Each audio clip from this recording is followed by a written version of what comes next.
picking up with Amazon.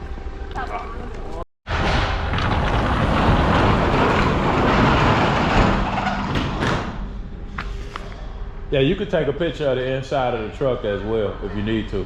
Yeah, that's fine. Yeah, I'll get it over there. I know stuff happens, but yeah. Oh yeah. I mean, the stuff didn't get in yet. Yep, and I'll pilot jacket. That's fine. Okay. Yep.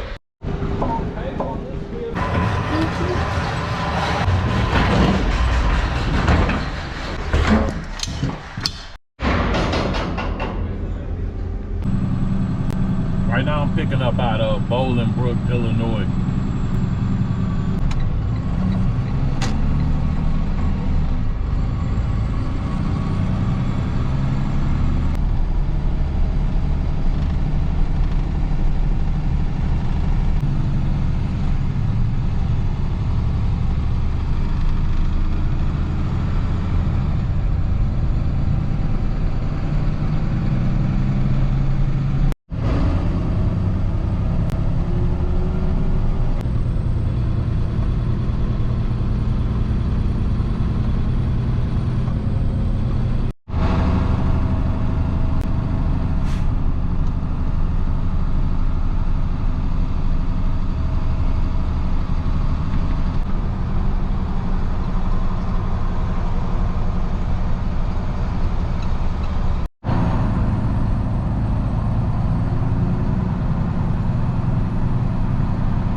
Like 10 minutes from my drop location in Cicero, Illinois. And an issue that a lot of carriers are having, something that somebody mentioned to me a couple weeks ago on why he no longer is even interested in running Amazon Relay, is something that I'm running into right now. I left with this load ahead of schedule. It was supposed to be picked up at 4:09 p.m. Why 4:09, I have no idea. But I actually was departing the facility at 4:09. Anybody knows here in the Chicagoland area, around 4 and 5 p.m. is rush hour. And we deal with just crazy traffic. So you'll be sitting at a light like this for 10 to 15 minutes. This light didn't change like 4 times and I'm still sitting here.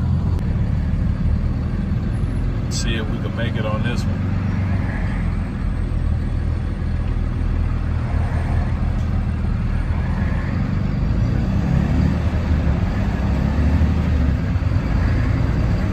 Amazon knows this as well. A lot of these runs run 4 and 5 days a week. So plenty of carriers, I'm sure, have complained that with the traffic, the allotted travel time is not enough in order for the carrier to make it to the drop location. It's no way possible with this traffic that you're gonna make it over to Cicero within 45 minutes or less. A carrier takes the load and then they forced to dispute the performance discrepancy when it shouldn't have been a performance discrepancy, because after so many carriers complain that they're not allotted enough time from the pickup location or the origin over to the drop location, you would think that Amazon would allot a larger time frame. Another thing that anybody who runs Amazon is aware of, this freight 9 times out of 10 is not pertinent, meaning they're not waiting on it. They probably won't even sort this stuff to sometime tomorrow. So why give a carrier 30 to 45 minutes travel time to drop a load when it's not, as I said, urgent or pertinent anyway? It's just like you got people running around, and some that I think the higher ups don't realize is a lot of people have no self-control. So they'll get out here and just get to driving reckless, trying to maintain that time frame instead of just getting there when they can and creating a dispute, because a lot of the times Amazon won't honor the dispute anyway. So see, it's a whole big mess, but in my opinion, it's no reason why Amazon can't allot 2 to 3 hours travel time from the origin to the drop, especially seeing that most of this freight is not hot, it's not urgent, they're not waiting on it. So why are we doing all of this rushing?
So I'm just finishing up, and it seems like every time I run Amazon Relay, it just gets crazier and crazier from the origin or the pickup. I go in there, and not only do I have to take a selfie or pass photo recognition, but the dock staff at the 3PL needs me to also stand by the pallet and take a picture there as well. She also went to an open dock door next to my truck and needed to take a picture of my truck and my DOT number, just for me to get the freight out of there. Never mind the fact that this load is paying less than a tow no or a cancellation fee of $175. This load paid out a total of $173. So technically, you would rather arrive and them tell you that the load was canceled, because you would get more than you would if you actually ran it, which is just a sign of the times. But yes, if you get a cancellation, the truck order not used fee is $175. They're giving me $173 to travel 26 miles in rush hour traffic. That's not even the best part, because if you look at my trip details, my arrival time was 16:09, which in itself is odd. Why is it just not 1600, 1610, 1615, but it's 16:09 or 4:09 p.m. Okay, my departure time was 16:56 or 4:56 p.m. And they wanted me here by 17:26 p.m. So they're giving me a total of 30 minutes to drive 24 miles. Is that even possible? Oftentimes it takes well over 30 minutes to travel 24 or 26 miles. let alone in rush hour traffic.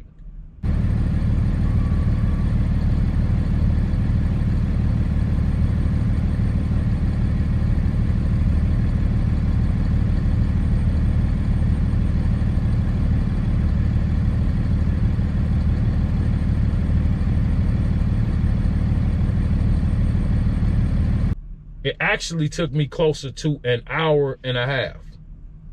So you run a load for less than a tow no payout. You have 30 minutes to drive 26 miles. You also complete the load in rush hour traffic. And by the time you get to your destination, now you have a bunch of notes you need to attach to the trip. You also probably need to file a dispute because you've already picked up an infraction. When Amazon tells you that the app should recognize weather and traffic situations that affect your drop time, we all know you need to arrive at the origin facility on time for any of this to matter. But if you're on time to the origin, your proceeding stops if they're affected by severe weather or heavy traffic. The app is supposed to pick that up automatically, and it should not fall on the carrier. We have enough to tend to out here with the time frames, taking all of these photos and pictures and selfies, as well as safely transporting the freight. Why do we need to, once we offload, then go explain to the app that we were not allotted enough time from the origin to the drop? Why can't the app do its job and recognize heavy traffic situations? So once I completed my load, of course, my trip got a red ring all around it. And now I need to go in and explain why I wasn't allotted the proper amount of time to get from the origin to the drop location in extreme rush hour traffic. So this is, like I was saying earlier, an issue that a lot of the carriers, I just had somebody talking to me about this, and he had a similar issue. His trip actually ended up canceling, which he probably made more money. If this would have canceled, I would have made $2 extra. I wouldn't have to have drive over here, and I wouldn't have had to load or unload. So you see, you in some of these situations come out better just getting a cancellation. But yeah, he was saying that upon him arriving, he realized had he picked the load up, similar to this situation, he wouldn't have had enough time to complete the drop without incurring an infraction. And then at the end of his trip, having to go in and notate the trip, file a dispute, and so forth. This is something that I just wanted to touch on. Individuals need to protect themselves. Planning to arrive on time with Amazon especially is planning to be late. Plan your trips ahead of time. Be there 20 to 30 minutes in advance. The crazy part is, not only are you held accountable for being 1 minute late, but also they don't want you arriving and hanging around at these 3PLs or these Amazon facilities more than 30 minutes before your trip start time. So see, it's extremely tricky, and they're very particular. Don't show up here more than 30 minutes before your standard arrival time, and you better not be a minute late. And you may not have enough time to travel from the origin to the drop location. But once again, don't arrive here too early, and you better not be late. Whatever happens during travel, you dispute that and you wait. And I just don't get it. You know, it pushes a lot of carriers away from Amazon. And I get it. A lot of people have made a lot of mistakes and made things tougher for other individuals. But it becomes a headache to run for the lesser and be held to the highest standards possible. Yeah, it's just tricky all the way around the board. And you have to be careful, because you could attempt to do all the right things and still end up in a bind. So my advice to you guys is just to protect yourself. Like I said, arrive 30 minutes early, check in, try to get out of there as quick as possible. If you do realize you're gonna be late, the sooner that you report it to the app, the better. And if the app doesn't accept it, then you need to file a performance dispute and possibly contact your performance manager. Because yeah, it's kind of just getting out of hand. And you'll have a new person who show up and they're early. And by the time they load and travel to the drop, they're late. Make sure that you're giving yourself enough travel time and you understand the processes to get in and out of these facilities. And with that being said, I'm gonna end this video here. You guys stay safe out there. Take it easy and have a good one. Appreciate you.